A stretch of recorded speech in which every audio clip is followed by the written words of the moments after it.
everyone, got a 2023 Lexus RX350. Today, I'm going to show you how to replace the remote key fob battery. All right, so the first thing you're going to want to do is, if we look on the left side of the key fob, you have this button here that says push. Okay, so we're going to push the top of it, push it in with our thumb, and we're going to take out the emergency key that's in the bottom. Okay, so we got it pushed. We'll pull it out.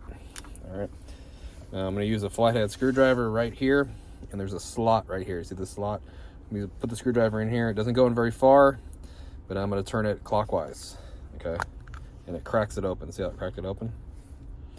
All right, and I'm just going to continue opening it.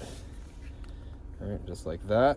All right, now this is with the buttons facing down. I'm going to put my thumb here, hold it like this so none of this falls out.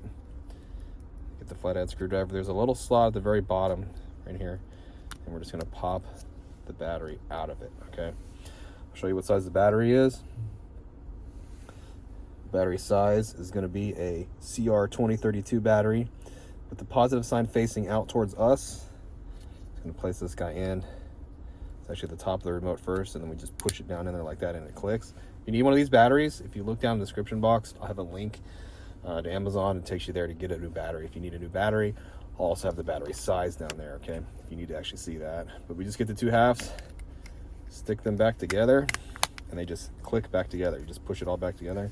And you know you got it back together correctly when you can get the emergency key, slide it in, and if it locks in, you're all done.